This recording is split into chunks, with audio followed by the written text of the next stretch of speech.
वादियों में लाइट्स तो अच्छी लगती हैं, पर इलेक्ट्रिसिटी के बिना इंडस्ट्री और घर दोनों अंधेरे में रहते हैं। हिस्टोरिकली जम्मू कश्मीर में विंटर आते ही पावर डेफिसिट एक बड़ी दिक्कत बन जाता था, पर अब एनर्जी सेक्टर में एक साइलेंट रेवोल्यूशन आ चुका है।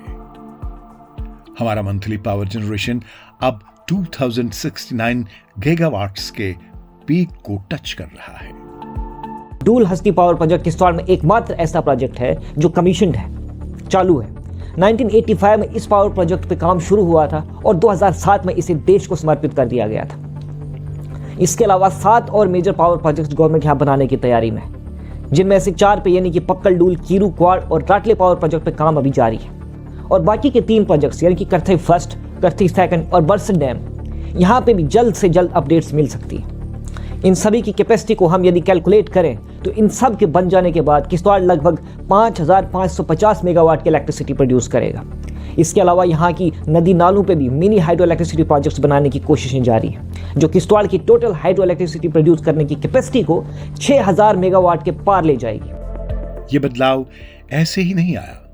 गवर्नमेंट ने एनर्जी यूटिलिटीज के लिए 12,477 करोड़ का एक मैसिव कैपेक्स एलोकेशन किया है। चनाब और झेलम रिवर्स के पानी की जो ताकत पहले वेस्ट हो जाती थी, अब उसे एग्रेसिवली मोनेटाइज किया जा रहा है ताकि जम्मू कश्मीर पावर सरप्लस बन सके।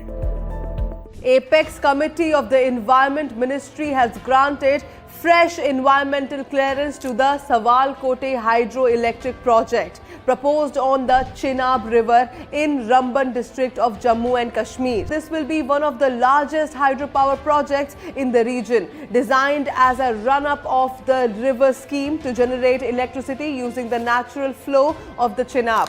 सावलाकोट प्रोजेक्ट जो 1856 मेगावाट का है, ये एक इम्पॉर्टेंट प्रोजेक्ट है और खासकर पूरे जम्मू कश्मीर के लिए एक इकोनॉमी डेवलपमेंट का है। और मैं उम्मीद करूंगी कि जिस तरीके से शुरुआत हुई है, ये जो है आगे बढ़े, ये प्रोजेक्ट शुरू हो और हमारे इस डिस्ट्रिक्ट रामबन को जो है आने वाले वक्त में एक बेहतरीन जो है खासकर जो बिजली क्राइसिस है उससे छुटकारा मिले और उसके साथ साथ बाहर के जो हमारे स्टेट्स हैं उनको भी यहाँ से बिजली जो है जा सकती है।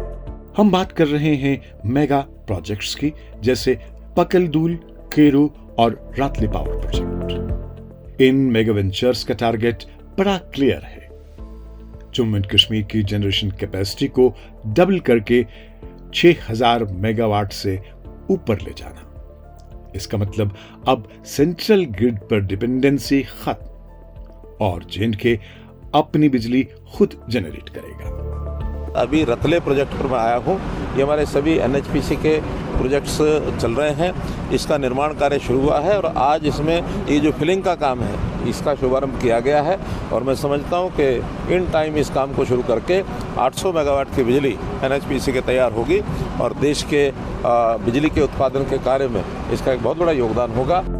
सिर्फ हाइड्रो ही नहीं, सोलर पर भी बहुत फोकस है। गवर्नमेंट ऑफ इंडिया ने स्कीम लॉन्च की है जिसका नाम है पीएम सूर्यागर मुफ्त बिजली योजना स्कीम, जो हमारे यूटी में भी लॉन्च हुई है। इस स्कीम का पर्पस ये है कि लोगों को लो कॉस्ट पर इलेक्ट्रिसिटी मिले और ये स्कीम है इसके लिए बैंक से फाइनेंस भी मिल सकता है।